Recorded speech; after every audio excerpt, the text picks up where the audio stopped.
Hello, neighbor gardener. Yes, this is Jess with the Garden Dawn. You have so many zucchini, you're leaving them on your neighbor's doorstep. You've got overflowing pints of tomatoes that you can't quite seem to get rid of. You don't have time to can this year, but you do want to eat as many of your garden vegetables fresh as possible. Don't worry, this is a problem that many of us veggie gardeners have, and I've got a solution for you. All right, come over. Let's go to my kitchen.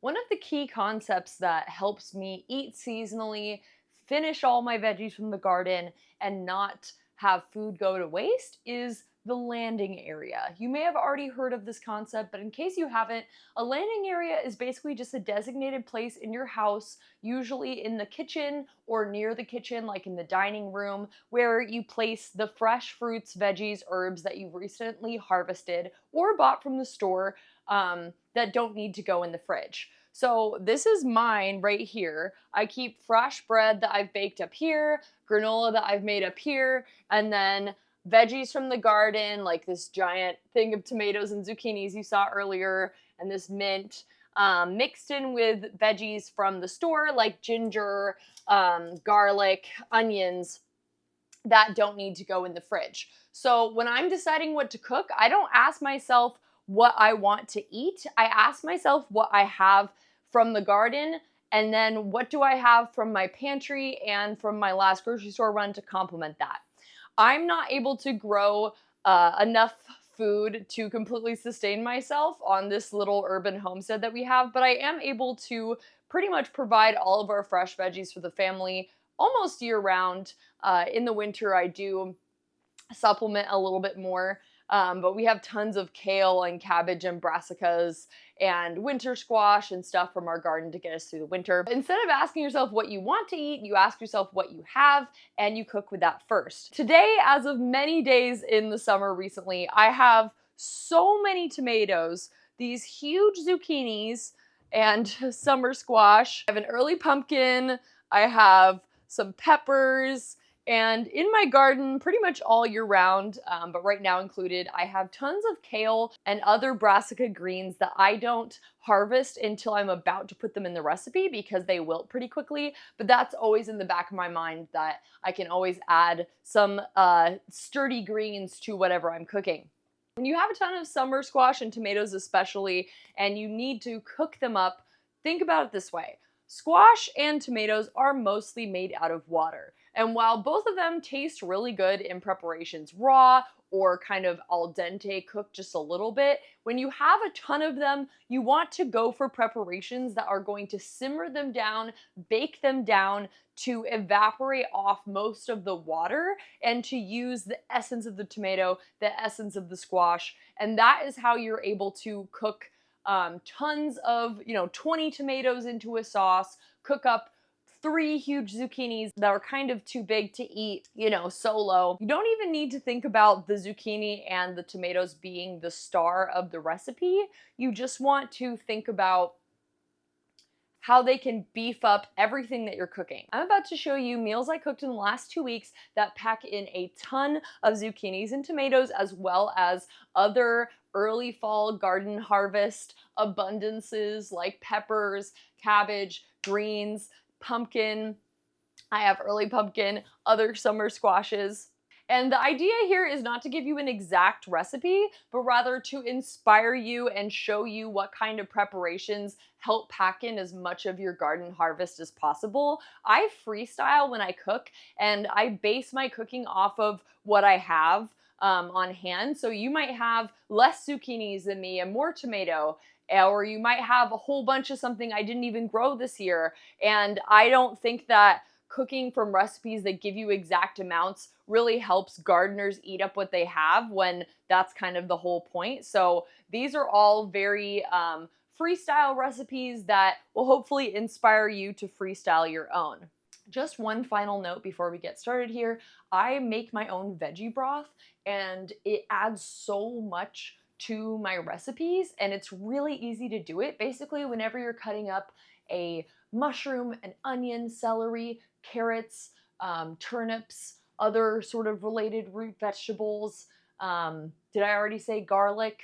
You're going to take those, instead of throwing them away or composting them, you're going to put them into a Ziploc bag or a silicone bag like this in the freezer, and you're going to throw that into a large pot and cover it with water and simmer it for at least an hour. You can do like 3 hours. I usually bring it up to a boil and then turn it down to a simmer for somewhere between an hour and 3 hours. It creates an amazing veggie broth. It doesn't have any fat in it, so if you're using it for a recipe like, say, ramen, you're gonna wanna add like a lot of olive oil to whatever veggies you're adding in there, so that has that full-bodied flavor, like if you were using a veggie broth from the store. But because I am constantly chopping up the vegetables I just said and making more veggie broth, I'm able to use it for all sorts of things that I wouldn't if I was having to use expensive store-bought broth. For example, I cook my rice in broth,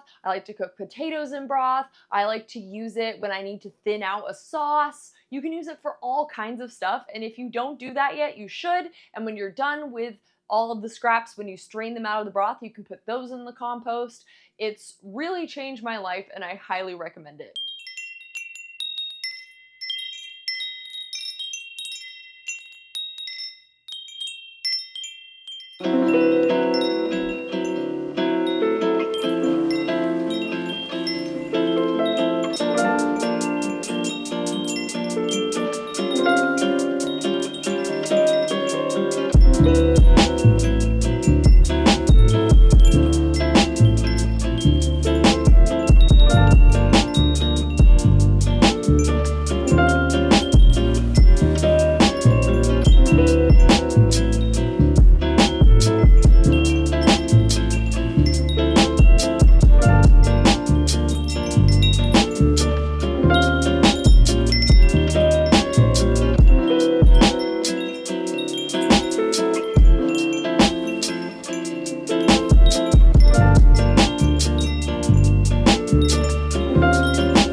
You're not supposed to cut it.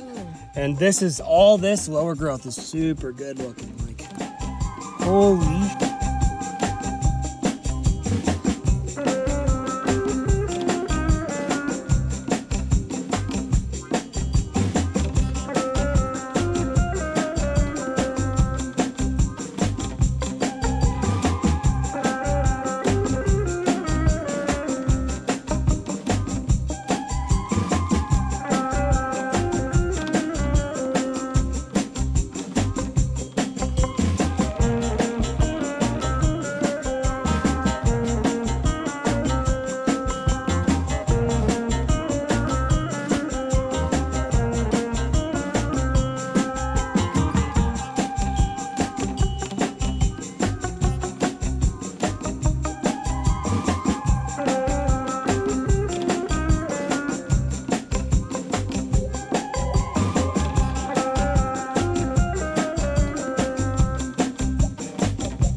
many fresh veggies as possible out of your garden while they're in season, especially at the end of the summer, beginning of fall, when it's all really piling up. Can be difficult, but I hope I've shown you in this video that the key is basically to put them in everything, and I hope I've given you a lot of ideas for how you can do that. Let me know which recipe you're most interested in trying in the comments, and let me know if you have any other ideas or tips or tricks on how to use up your fresh garden veggies as well. This year, after taking out the lawn in our backyard and replacing it with more food beds, I have the most veggies from my garden that I ever have in my gardening life so far. I've been learning how to incorporate them into my recipes as I go, and I find that it's best to teach what you have just learned when it's fresh in your mind and you're excited to share it. Thank you so much for watching. I love sharing with the planter net. You can follow us on Instagram, also like and subscribe here. We're gonna have more fall gardening content soon, and I'm really excited to do more recipe videos throughout the winter on how you can keep eating seasonally and keep eating from your garden, getting all those yummy nutrients, getting that full flavor, and sharing with your friends and family. So I'll see you soon. You still have 10 zucchinis left? I can't help you.